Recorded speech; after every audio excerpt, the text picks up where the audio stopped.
اعوذ باللہ من الشیطان الرجیم، بسم اللہ الرحمن الرحیم۔ کچھ اور عرصہ حلیمہ کے پاس۔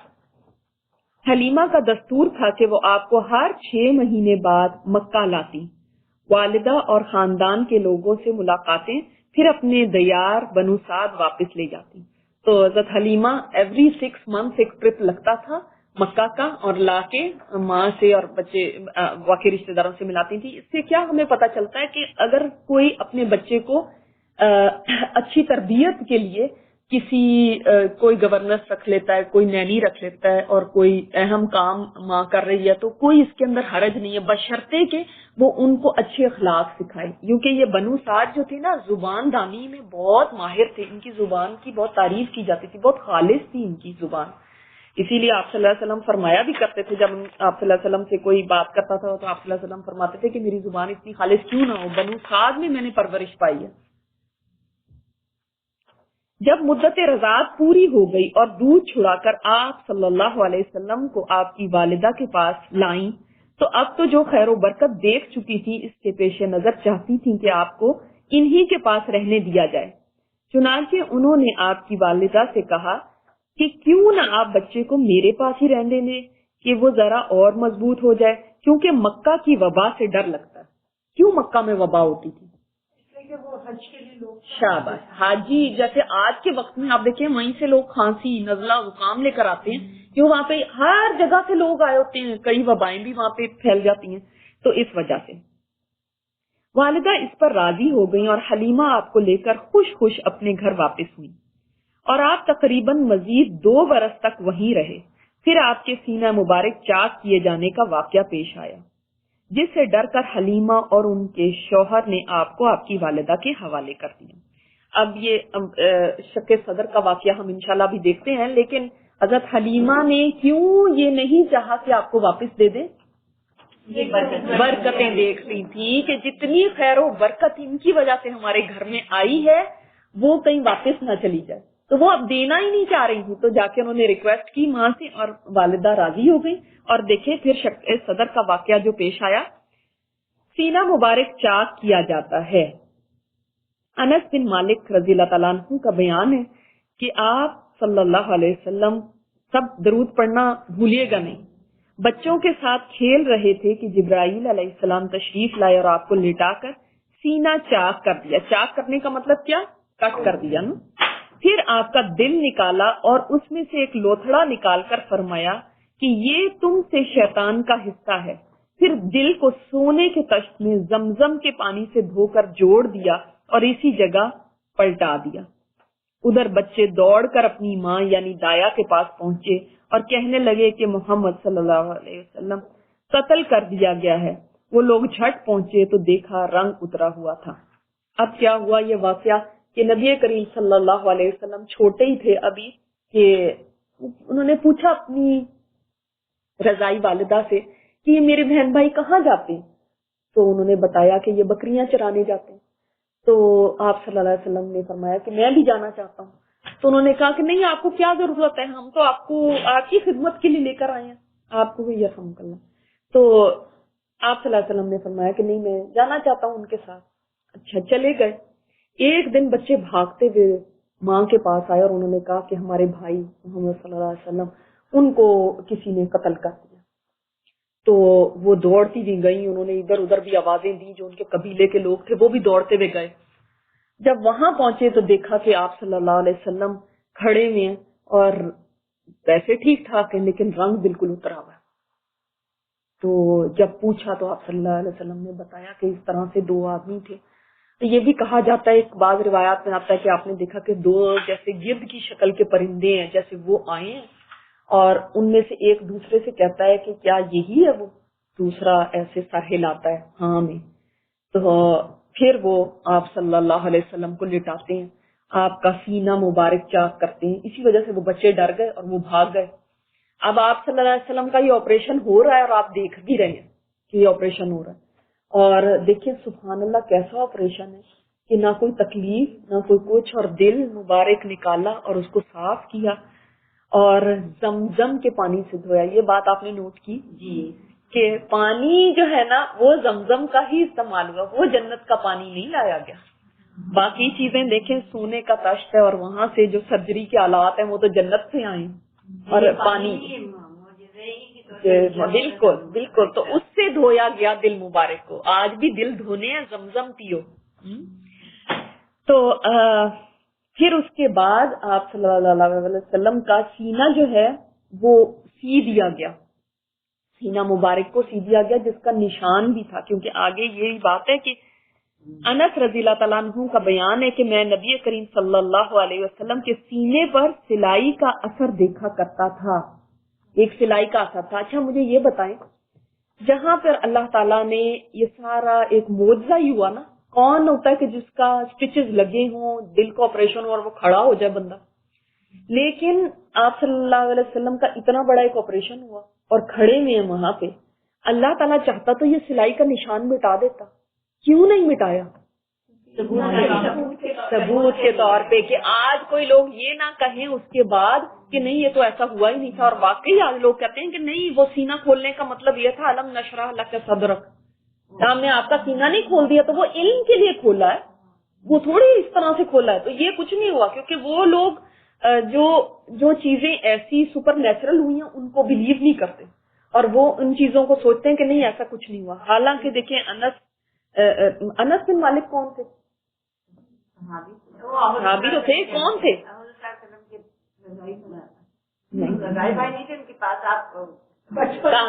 ہاں جی, خادم کہہ لیں کہ ان کی والدہ ان کو لے کر آئی تھی کہ میرا بچہ پڑھنا لکھنا بھی جانتا ہے تو یہ آپ کے پاس رہے گا. یہی تو وہ ہیں جو آپ صلی اللہ علیہ وسلم کے پاس 10 سال کی عمر میں آئے تھے, 10 سال رہے تھے.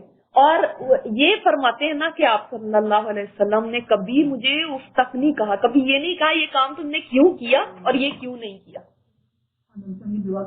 جی, ان کی سب سے لمبی عمر بھی ہوئی تھی. تو ان کا بیان ہے کیونکہ گھر میں ہوتا ہے نا بندہ تو وہ زیادہ دیکھ پاتا ہے, تو انہوں وہ فرماتے تھے کہ میں نے سلائی کا نشان باقاعدہ دیکھا. اللہ تعالیٰ نے پہلے ہی سکھا دیا. جی بالکل بالکل. اور دیکھیں یہ بھی ایک بات ہے, اس میں یہ روایات میں آتا ہے کہ اس وقت پھر وہ ایک نے دوسرے سے کہا, جو وہ دو آئے ہوئے تھے تو ایک نے دوسرے سے کہا, جب اچھا سلائی کر دی اور مہر نبوت لگا دی, اور ایک نے دوسرے سے کہا کہ ایک پلڑے میں ان کو رکھو اور ایک میں ان کی امت کے 1000 آدمیوں کو رکھو تو یہ ان میں زیادہ وزنی ہوں گے. تو اور اس نے کہا کہ اگر ان کے مقابلے میں ان کی پوری امت کو بھی رکھ دیا جائے تو ان کا پلڑا تب بھی بھاری ہوگا. یعنی آپ صلی اللہ علیہ وسلم کی عبادت, آپ کی سخاوت, آپ کی سیرت, آپ کا کردار, آپ کی جو خوبیاں ہیں نا وہ اتنی زیادہ ہے کہ آپ صلی اللہ علیہ وسلم کی پوری امت ایک پلڑے میں ہو اور ایک میں آپ صلی اللہ علیہ وسلم اکیلے ہوں تو آپ صلی اللہ علیہ وسلم وزنی ہوں. وہی جو دو آئے تھے ماں کی آغوش محبت میں. اچھا پھر اب یہ جب یہ واقعہ ہو گیا تو اس واقعے کے بعد آپ صلی اللہ علیہ وسلم کو مکہ پہنچا دیا گیا. کیوں مکہ پہنچایا گیا؟ ڈر گئے وہ کہ یہ نہ ہو یہ ہمارے پاس امانت ہے. ایسے کسی کا بچہ, ہم بھی کسی کا بچہ رکھتے ہوئے کتنا ڈرتے ہیں کہ کسی کے بچے کو کوئی مسئلہ ہو گیا تو ہمارے اوپر ایک شامت آ جائے گی. اور آپ نے اپنی ماں کے سایہ محبت میں اپنے خاندان کے اندر کوئی 2 برس گزارے, بس یہ صرف 2 سال ہی گزارے تھے.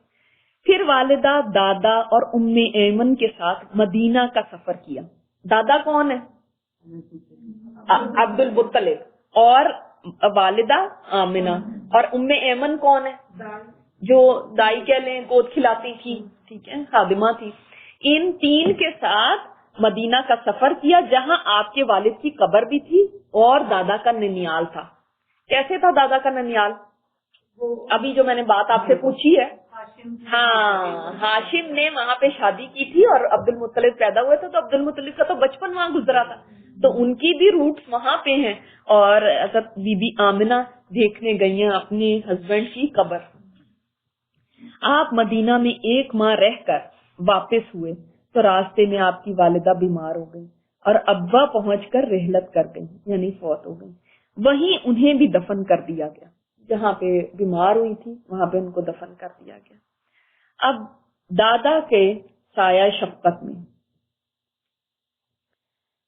اچھا یہ بھی ایک بات کہی جاتی ہے کہ مدینہ میں بھی جہاں جہاں سے آپ یعنی گئے تو آپ صلی اللہ علیہ وسلم کی وہاں پہ شہرت ہوئی تو یہودی راہب آ گئے دیکھنے اور کہنے لگے یہ تو اس امت کا لگتا ہے نبی آ گیا، یعنی وہاں پہ بھی آپ صلی اللہ علیہ وسلم کی شہرت ہو گئی تھی. تو یہ ابا کدھر ہے؟ یہ مکہ اور مدینہ کے درمیان ایک جگہ ہے. جی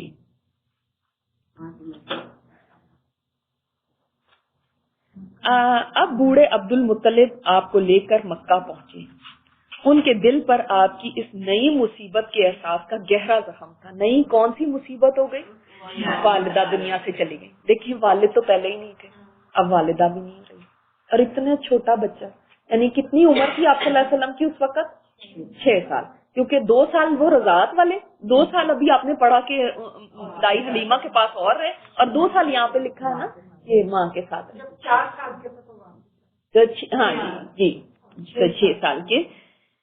تو چنانچہ آپ کے لیے ان کے دل میں ایسی رقت پیدا ہوئی، یعنی ایسا ان کا دل نرم ہوا آپ صلی اللہ علیہ وسلم کے لیے کہ خود ان کے اپنے بیٹوں کے لیے ویسی رقت نہ تھی. یعنی اتنی محبت اپنے بیٹوں سے بھی نہیں کرتے تھے جتنی نبی کریم صلی اللہ علیہ وسلم سے کرتے تھے. اپنے ان کے کتنے بیٹے تھے؟ 10 بیٹے تھے جی، جن میں سے ایک عبداللہ تو وفات پا چکے تھے. وہ آپ کی بڑی قدر کرتے، اپنی اولاد سے بھی بڑھ کر چاہتے، خوب اکرام کرتے.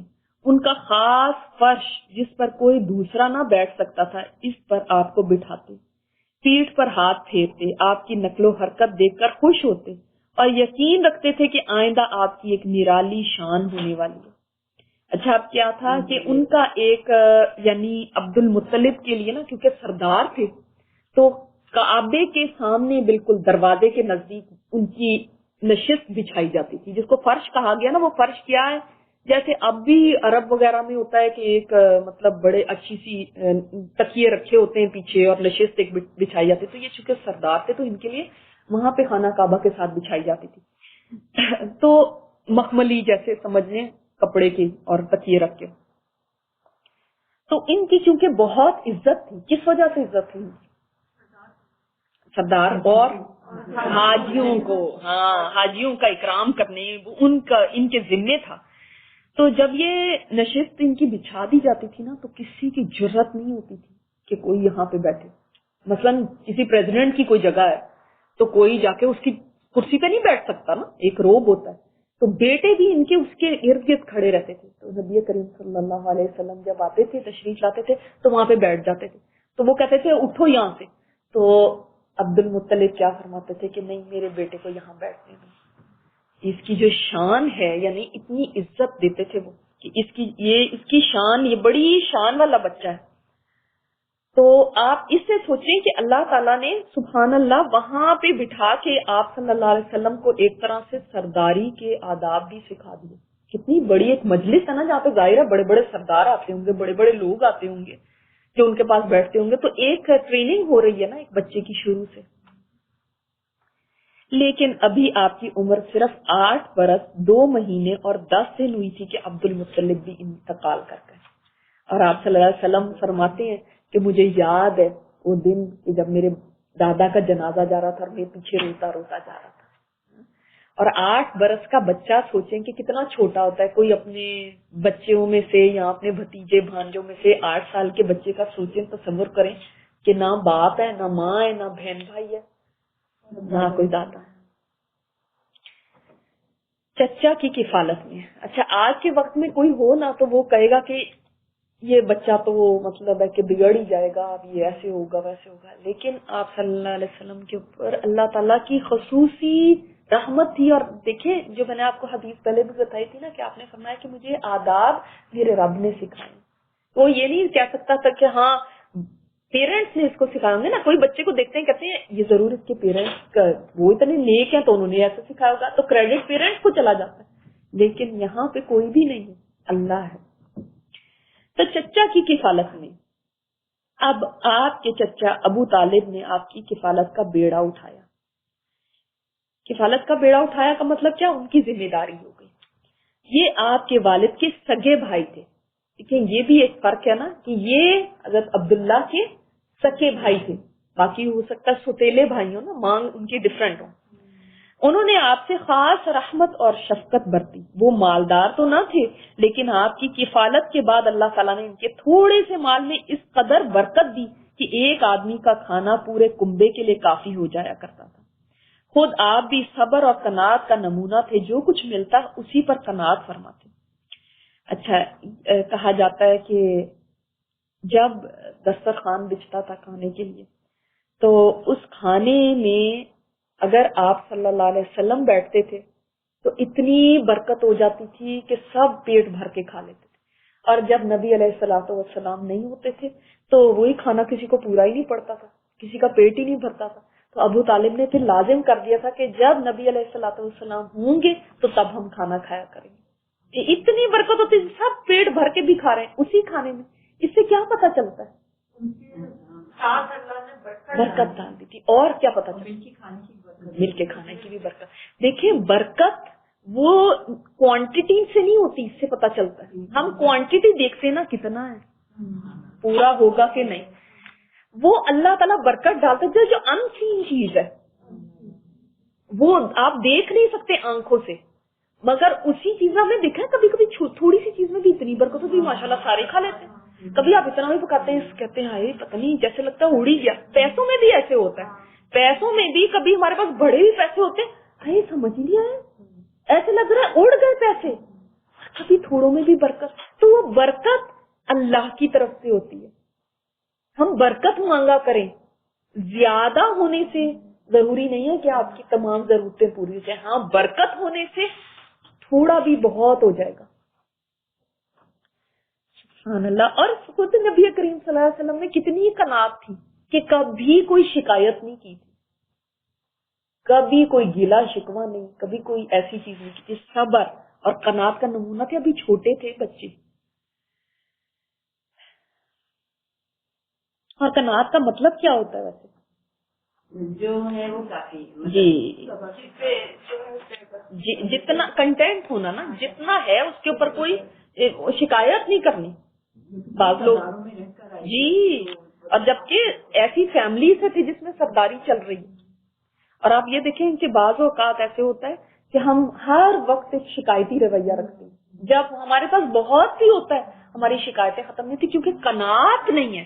آپ صلی اللہ علیہ وسلم کی حدیث ہے نا کہ مالداری بہت سارا مال ہونے سے نہیں ہے، مالداری اس کے اندر ہے نا غنا، جو دل کا غنا ہوتا ہے وہ کیا قناعت.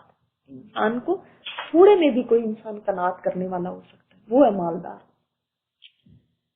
اچھا، یہ ایک اور ذکر آتا ہے اسی طرح آپ صلی اللہ علیہ وسلم کی اس ایج کا.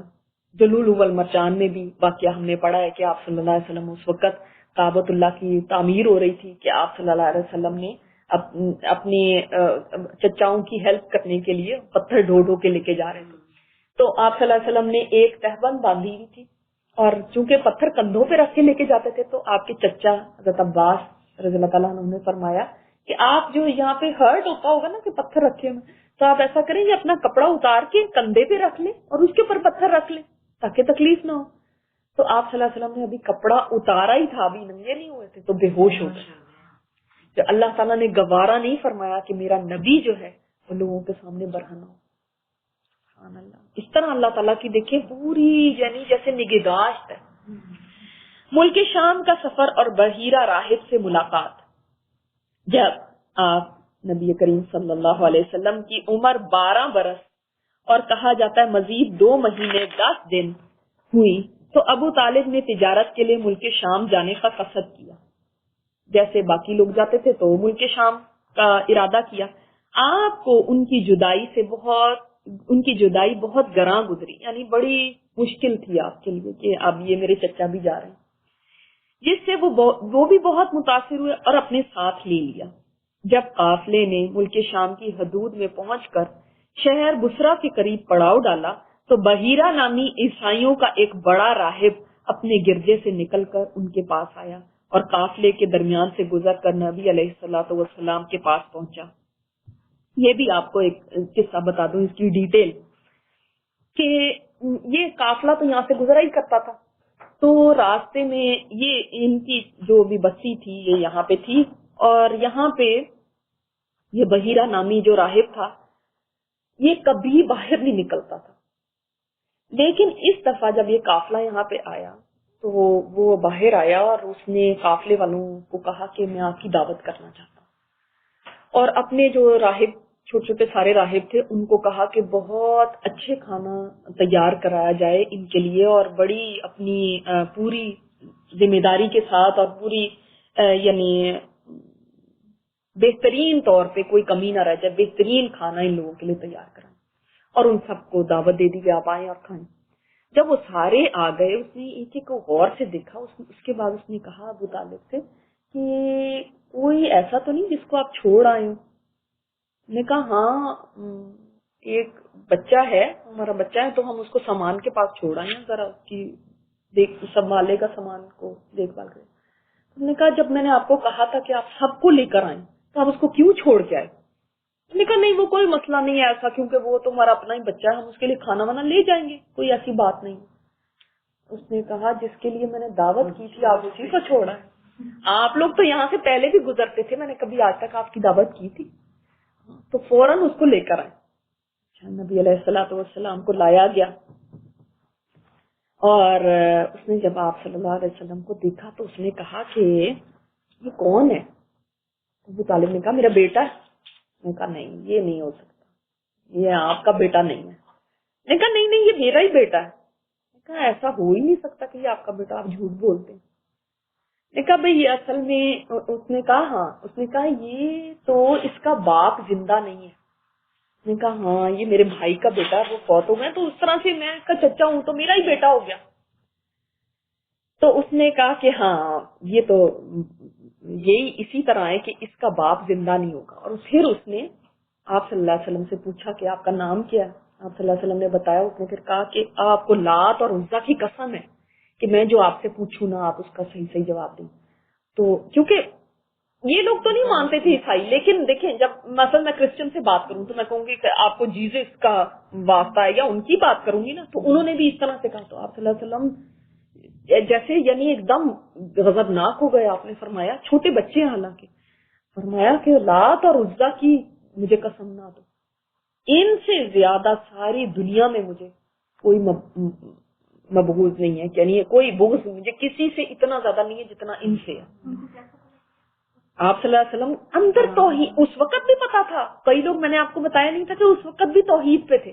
آپ صلی اللہ علیہ وسلم نے اپنی پوری زندگی میں شرک نہیں کیا۔ آپ صلی اللہ علیہ وسلم تو کیا کئی صحابہ کرام نے، جیسے ابو بکر صدیق نے کبھی زندگی میں شرک نہیں کیا۔ تو یہ نہیں تھا کہ وہ اللہ کو نہیں مانتے تھے۔ اسی لیے تو جب حلیمہ سعدیہ جس وقت کہ آپ صلی اللہ علیہ وسلم نے آ کے جب بتایا تھا کہ میرے ساتھ یہ واقعہ ہوا، تو انہوں نے کہا تھا کہ میں آپ کو اللہ کی حفاظت میں دیتی ہوں۔ وہ اللہ کو مانتے تھے، جانتے تھے۔ تو دیکھیں میں نے آپ کو اسی لیے تو ہسٹری میں بتایا تھا کہ سب لوگ توحید پر تھے پہلے۔ تو اب کیا تھا کہ جب آپ صلی اللہ علیہ وسلم نے یہ فرمایا تو سب بڑے حیران ہو گئے کہ اتنا سا بچہ ہے چھوٹا سا، اور اس بات پہ اتنا ایک دم بھڑک اٹھا۔ پھر اس نے کہا اچھا میں آپ کو اللہ کی قسم دے کے کہتا ہوں کہ آپ مجھے بتائیں کہ آپ کو کوئی خواب آتے ہیں؟ تو آپ صلی اللہ علیہ وسلم نے بتایا کہ ہاں مجھے یہ اس طرح سے خواب آتے ہیں۔ تو اس نے کہا اچھا آپ کے ساتھ کوئی واقعہ پیش آیا ہے کوئی رضاعت کے بعد؟ تو فرمایا کہ ہاں اس طرح شق صدر کا واقعہ پیش آیا۔ پھر اس نے کہا کہ اگر آپ اجازت دیں تو میں آپ کی یہاں پہ پشت پہ دیکھنا چاہتا ہوں۔ فرمایا ہاں کوئی مسئلہ نہیں۔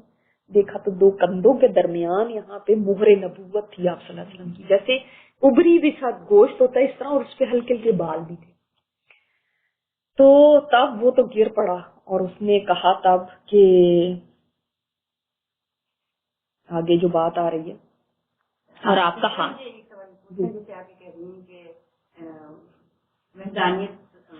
مطلب آپ کے نسل میں تھی، تو کیا آپ کے نسل میں کوئی مشرک یا مطلب نہیں تھے؟ شرک تو کرتے تھے، شرک تو کرتے تھے، ہاں شرک کرتے تھے، ہاں شرک کرتے تھے، ایسا نہیں تھا کہ توحید کیوں کرتے، مگر وہ اللہ تعالیٰ کو جانتے تھے، ان کو پتا تھا کہ ایک اللہ ہے، یہ ہیں مگر یہ اللہ تعالیٰ کے پیارے ہیں اور یہ اس کے ہاں ہماری سفارشیں کریں گے۔ یہی تو ان کا عقیدہ تھا نا. یہ نہیں کہتے تھے کہ اللہ نے انہوں نے ہمیں پیدا کیا یا انہوں نے آسمان بنائے یا انہوں نے زمین بنائی یا انہوں نے یہ کائنات بنائی, یہ نہیں کہتے تھے. یہ تو سب کو پتا تھا. ہاں اپنے وسیلے کے لیے. جی جی جی.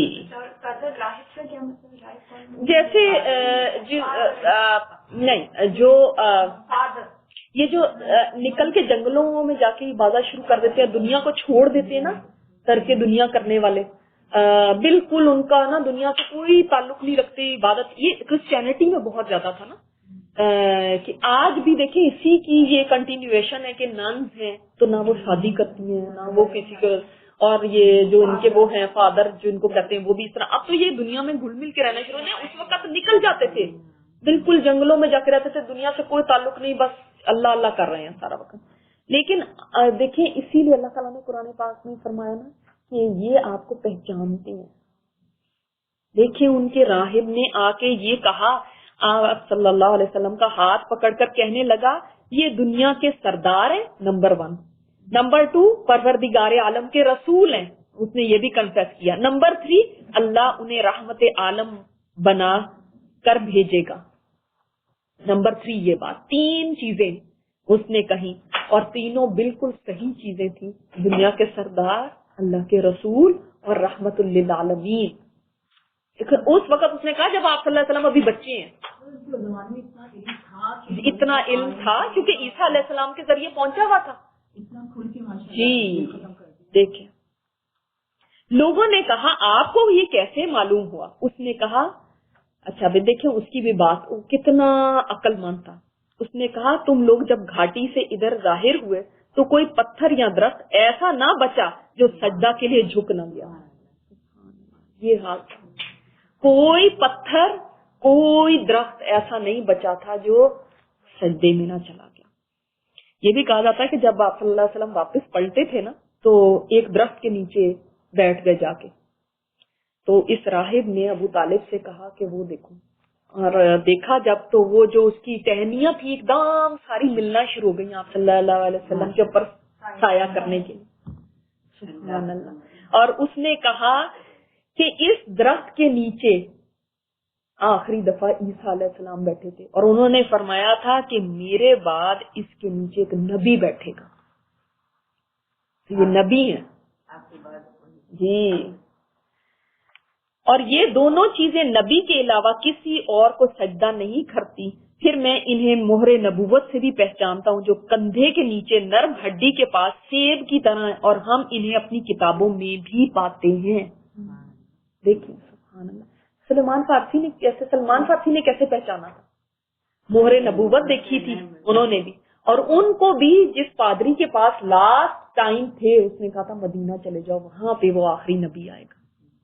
6 سال کی عمر میں کو مل گئی. ہاں مہر نبوت تو یہاں پہ لگی ہوئی تھی, وہ تو ایک سمجھ لیں اسٹیمپ تھی, ایک نشان تھا یہاں پہ. ہاں جب یہ بھی کہا جاتا ہے پھر اس نے قافلے کی ضیافت کا مطلب کیا؟ مہمان نوازی. اور ابو طالب سے کہا ان کو واپس کر دیں, ملک شام نہ لے جائیں کیونکہ یہود اور رومیوں سے خطرہ ہے. کیا خطرہ تھا؟ ان کو بھی پتا تھا کہ نبی آئیں گے. اگر یہ نشانیاں انہوں نے دیکھ لی تو کیا ہوگا؟ کیوں؟ اس لیے کہ وہ مان جاتے نا ہماری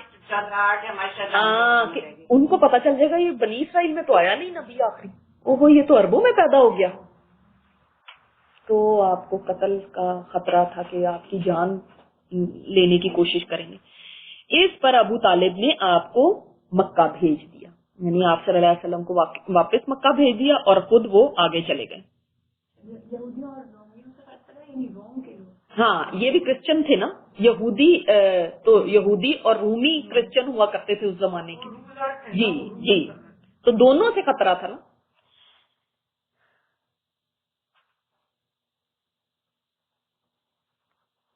جنگ فجار, جب نبی علیہ الصلوۃ والسلام کی عمر 20 برس کی ہوئی. اب دیکھیں بچپن گزر گیا. اچھا بچپن کا ایک اور بڑا پیارا واقعہ ہے کہ ایک دفعہ بہت قحط سالی ہو گئی تھی, تو قریش نے آ کے کہا حضرت ابو طالب سے کہ بہت قحط سالی ہو گئی ہے تو ہمارے بچے بھوکے مر رہے ہیں, تو کچھ کریں, بارش ہو, کوئی اللہ سے دعا کریں. تو ابو طالب آپ صلی اللہ علیہ وسلم کو لے کر گئے تھے، انگلی سے پکڑا ہوا تھا اور کعبہ کے ساتھ لگا دیا، اور پھر اس کے بعد دیکھا انہوں نے کہ آسمان پہ کوئی بادل نہیں تھا اور ایک دم بادل آ گئے اور موسلادھار بارش ہوئی۔ یہ رحیق المختوم میں واقعہ ہے۔ تو جنگ فجار جب آپ صلی اللہ علیہ وسلم کی عمر 20 سال کی ہوئی تو ذی قعدہ کے مہینے میں اوقاز کے بازار میں ایک لڑائی پیش آئی۔ اوقاز کیا تھا؟ یہ اوقاز کا ایک میلہ لگا کرتا تھا، اس زمانے میں ایک میلہ تھا، مشہور میلہ تھا، اس کا نام اوقاز، ذی قعدہ کے مہینے میں۔ اب ذی قعدہ کون سا مہینہ؟ حج سے پہلے کا، لیکن اس کو کن مہینوں میں گردانا جاتا ہے؟ ہاں جی، یہ حرمت والے مہینوں میں سے ہے، اور اس میں کبھی لڑائی نہیں لڑی جاتی، رائٹ؟ تو یہ ان مہینوں میں سے ہے جس میں جنگ نہیں کرتے تھے عرب، لیکن اس مہینے میں جنگ کی گئی تو فسق و فجور ہم پڑھتے ہیں نا، گناہ کا کام، کتنی بڑی گناہ کا کام ہوا، اسی لیے اس کا نام جنگ فجار ہے، فجور سے نا، کہ غلط کام کیا گیا نا، اس حرمت والے مہینے کی حرمت کو پامال کیا گیا، جس میں ایک طرف قریش اور کنانا کے قبائل تھے اور دوسری طرف قیس غیلان کے قبائل، دونوں میں گھمسان کا رن پڑا، یعنی بہت سخت لڑائی ہوئی، اور فریقین کے کئی آدمی کھیت رہے کا مطلب کیا؟ مارے گئے۔ لیکن پھر انہوں نے صلح کر لی اور طے کیا کہ دونوں طرف کے مقتولین گنے جائیں، جدھر زیادہ ہوں ادھر والے زائد مقتولین کا خون بہا لے لیں۔ اس کے بعد جنگ ختم ہوئی اور باہمی شر اور عداوت کو مٹا دیا گیا۔ اس جنگ میں نبی علیہ الصلوۃ والسلام بھی تشریف فرما تھے اور اپنے چچاؤں کو تیر تھمایا کرتے تھے۔ اس کا نام جنگ فجار اس لیے پڑا کہ اس میں حرام مہینے کی حرمت پامال کی گئی تھی۔ فجار نام کے واقعات 4 بار پیش آئے، ہر سال ایک واقعہ پیش آتا رہا ہے، مذکورہ واقعہ آخری تھا۔ اس سے پہلے کے 3 واقعات میں ہلکے پھلکے جھگڑے پیش آئے، لڑائی صرف اسی چوتھے واقعے میں پیش آئی، یعنی لڑائی کہاں ہوئی تھی؟ اوقاز کے بازار میں، اور حرمت والے مہینے کی حرمت کو پامال کیا گیا تھا۔ حلف الفضول، حلف کس کو کہتے ہیں؟ نہیں، حلف لینا ہوتا ہے نا، اوت جیسے ہوتا ہے ہاں، تو قسم جس کو۔ اس جنگ کے بعد ہی ذی قعدہ کے مہینے میں 5 قریشی قبائل کے درمیان ایک عہد نامہ طے پایا، جسے حلف الفضول کہتے ہیں۔ اور کیوں کہتے ہیں؟ کیونکہ اس میں جن لوگوں نے قسمیں کھائی تھی ان کے نام فضل سے شروع ہوتے تھے، سب کے نام، تو اس لیے ان قبائل کے نام یہ ہیں۔ قبائل نے ایک عہد کیا تھا، عہد کیا ہے وہ آگے آپ کو بات پتہ چلے گی، لیکن ایک عہد کیا، ایک قسم کھائی، اس کا نام حلف الفضول تھا۔ اور قبائل کون تھے؟ بنو ہاشم، بنو مطلب، بنو اسد، بنو زہرہ اور بنو تیم۔ اس کی وجہ یہ ہوئی کہ زبید ایک شہر کا نام ہے جو یمن میں ہے۔ زبید کا ایک آدمی سامان تجارت لے کر مکہ آیا، عاص بن وائل نے اس سے سامان خرید لیا لیکن قیمت ادا نہ کی۔ اس نے بنو عبدالدار، بنو مخزوم، بنو جمحہ، بنو سہم اور بنو عدی سے فریاد کی، اتنے سارے قبائل سے اس نے فریاد کی، لیکن انہوں نے کوئی توجہ نہ دی۔ چنانچہ اس نے جبل ابو قبیس پر چڑھ کر چند اشعار میں اپنی مظلومیت کا نقشہ کھینچا۔ جبل ابو قبیس کون سا جبل ہے پتہ ہے کسی؟ وہ جہاں سے رسول اللہ نے چاہ کے جو ہے اعلان کیا تھا کہ نبوت کا جو ہوتا ہے، یہ اصل میں پہلا پہاڑ ہے جو اس زمین کے اوپر رکھا گیا دنیا، اور اسی پہ چڑھ کے ابراہیم علیہ السلام نے ندا دی تھی لوگوں کو نا، حج کی جب بلایا تھا، جبل ابی قبیس حرم کے ساتھ ہے بالکل۔ اور اس نے کس بندے نے ایسا کیا تھا؟ کس نے یہ کام کیا تھا؟ جبل ابی قبیس پہ کھڑے ہو کے اشعار کس نے پڑھے تھے؟ وہ جس کا مال، ہاں، زبید کا ایک آدمی تھا، یمنی کوئی تھا، یمن میں زبید ایک جگہ، اس جگہ کا ایک آدمی تھا جو تجارت کے لیے یہاں آیا۔ اس نے عاص بن وائل نے اس سے کچھ سامان خریدا، لیکن عاص بن وائل نے بجائے اس کے کہ اس کو پیمنٹ دیتا، اس نے پیمنٹ دی نہیں، پے ہی نہیں کیا۔ اب یہ بندہ بےچارا ادھر ادھر جا رہا ہے، فریاد کر رہا ہے کہ بھائی مجھے اس سے پیسے دلواؤ، اور پھر اس نے اس پہ کھڑے ہو کے اور کچھ اشعار کرے۔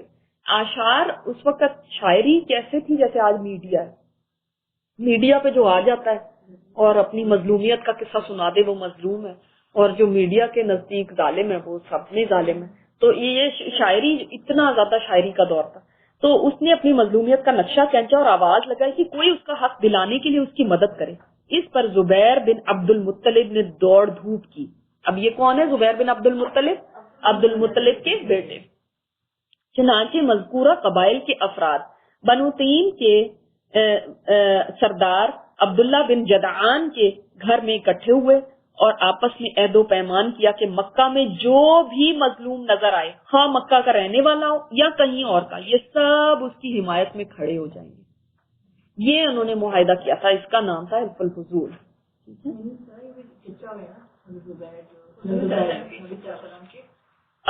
جی عبد المطلب کے بیٹے اور ایک سردار تھے ایک قبیلے کے عبداللہ بن جدعان، ان کے گھر میں اکٹھے ہو کے سب نے یہ عہد و پیمان کیا تھا اور عاص بن وائل سے زبیدی کا حق لے کر اس کے حوالے کیا. یہ جو بندہ بیچارہ اپنی مظلومیت کا رونا رو رہا تھا تو عاص بن وائل سے پیسے لے کے اس کو دلائے. اس عہد و پیمان میں آپ صلی اللہ علیہ وسلم بھی اپنے چچاؤں کے ساتھ تشریف فرما تھے اور شرف رسالت سے مشرف ہونے کے بعد، یعنی جب آپ صلی اللہ علیہ وسلم کو نبوت مل گئی اس کے بعد آپ فرمایا کرتے تھے کہ میں عبداللہ بن جدعان کے مکان پر ایک ایسے معاہدے میں شریک ہوا کہ مجھے اس کے عوض سرخ اونٹ بھی پسند نہیں، اور اگر میں اس کے لیے دور اسلام میں بلایا جاتا تو اسے یقیناً قبول کرتا.